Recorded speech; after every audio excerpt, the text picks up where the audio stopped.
அன்பு நண்பர்களுக்கு வணக்கம். கிருஷ்ண ஜெயந்திக்கு முன்ன நாள் நைட்டில் நான் ஃபுல்லாக உட்காந்து பக்ஷனம் ப்ரிப்பேர் பண்ண விலாக் தான் போட போகிறேன். இதில் ஒரு சூப்பரான ரெசிபி ஒன்றும் இருக்குது. மறக்காமல் நம்ம சேனலை சப்ஸ்கிரைப் பண்ணிக்கோங்க. பக்கத்தில் இருக்கிற பெல் பட்டனையும் ப்ரெஸ் பண்ணிக்கோங்க. அப்போ தான் நான் போடுற புது வீடியோஸ் உங்களுக்கு வரும். கிருஷ்ண ஜெயந்திக்கு முன்ன நாளே நான் தயிர் துவையை போட்டுட்டேன்.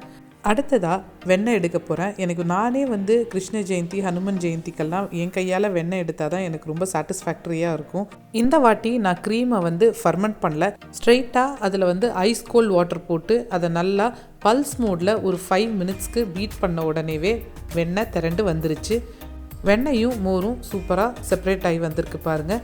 இப்போது இதில் வெண்ணெயை மட்டும் நான் எடுத்து நல்லா அதில் இருக்கிற பட்டர் மில்கை புழிஞ்சி எடுத்து அதை திருப்பி ஐஸ் கோல்டு வாட்டரில் போட்டு அந்த வெண்ணெயில் இருக்கிற மீதி இருக்கிற பட்டர் மில்கையும் நான் ரிமூவ் பண்ணிவிடுவேன்.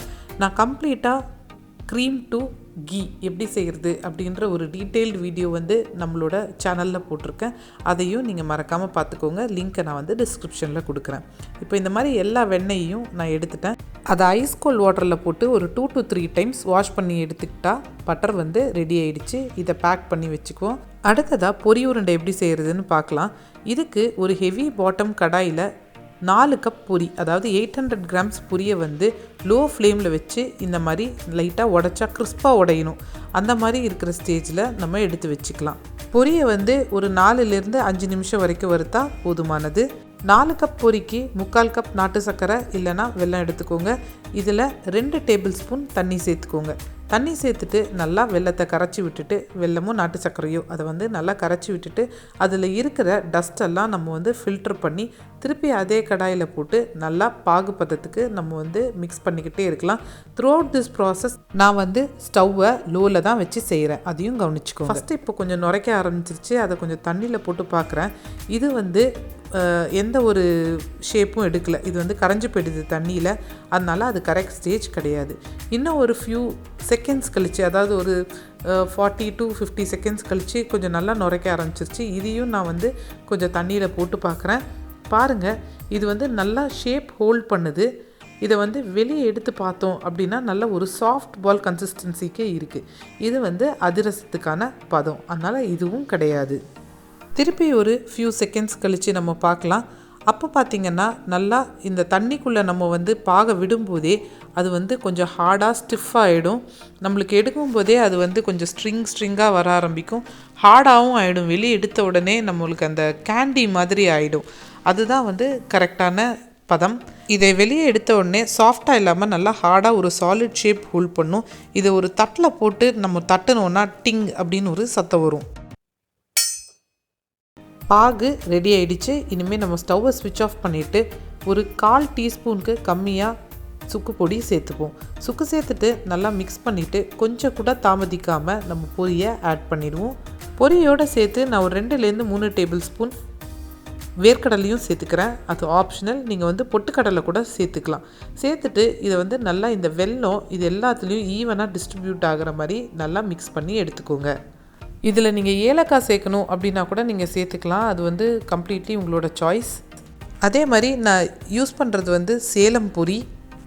நிறையா பேர் இந்த ரெசிபியை கார்த்திகை தீபத்துக்கு செய்வாங்க. அதுக்கு வேறு பொரி யூஸ் பண்ணுவாங்க. அது பேர் அவல் பொரி. நான் இந்த பொரி உருண்டை செய்யும் போதே டைம் ஆல்மோஸ்ட் 11 o'clock ஆகிடுச்சு. யூஸ்வலாகவே நான் எண்ணெயில் பொரிக்கிற ஐட்டம்ஸ் ஏதாச்சும் இந்த சீடை, முறுக்கு இதெல்லாம் செய்கிறதெல்லாம் நான் நைட்டில் தான் செய்வேன். ஏன்னா என்னோடய குழந்தைங்க இருக்கிற டைம் நான் இந்த எண்ணெய் குப்பரை கிட்ட நான் மேக்ஸிமம் டைம் ஸ்பெண்ட் பண்ணுறதை அவாய்ட் பண்ணிவிடுவேன். அதே மாதிரி எனக்கு நைட்டில் செய்கிறது ஒரு பீஸ் ஆஃப் மைண்டோட ஒரு கான்சன்ட்ரேஷனோட செய்ய முடியும். அதனால தான் நான் இதெல்லாம் நைட்டு செஞ்சேன். இப்போ இது எல்லாமே வெல்லத்தோட ஈவனாக டிஸ்ட்ரிபியூட் ஆகிடுச்சு. இப்போது இது ரொம்ப சூடாக இருக்கும். அதனால் கையில் கொஞ்சம் அரிசி மாவை நல்லா தேய்ச்சிட்டு, நீங்கள் ஒரு உருண்டை பிடிக்கும்போது கையில் நல்லா அரிசி மாவை தேய்ச்சிட்டு பிடிச்சிங்கன்னா சூப்பராக உங்களுக்கு பொரி உருண்டை வந்துடும். நம்ம நெய் தடவி பிடிக்கிறதோட அரிசி மாவு தடவி நம்ம பிடிச்சோம் அப்படின்னா அந்த ஹீட் சுத்தமாக கையில் இறங்கவே இறங்காது. ரொம்ப ஈஸியாக இருக்கும். பொரி உருண்டை நமுத்து போகாமல் இருக்கணும்னா அது கொஞ்சம் லைட்டாக சூடு ஆறின உடனேவே ஒரு நல்ல ஏர்டைட் கண்டெய்னரில் போட்டு மூடி வச்சுருங்க. அப்போ தான் கிறிஸ்பாக இருக்கும். அதே மாதிரி நம்ம முக்கியமாக இன்னொன்று கவனிக்க வேண்டியது என்னன்னு பார்த்தீங்கன்னா, இதை அழுத்தும் போது ரொம்ப ப்ரெஷர் கொடுத்து அழுத்தக்கூடாது, ரொம்ப டைட்டாக போட்டு அதை அழுத்தக்கூடாது. ஜென்டிலாக அதை அழுத்தினா போதும். அது வந்து ஆறுனதுக்கப்புறம் அது சூப்பராக செட் ஆகிட்டு நல்லா டேஸ்டி அண்ட் கிறிஸ்பியான பொரி உருண்டை உங்களுக்கு கிடைக்கும். அடுத்தது சீடை செய்ய போகிறேன். சீடைக்கான வீடியோ ரெசிபியை வந்து நான் டீட்டெயில்டாக அப்புறமா கொடுக்குறேன். அரிசி மாவில் தான் வந்து நம்ம எப்போவுமே சீடை செய்வோம்.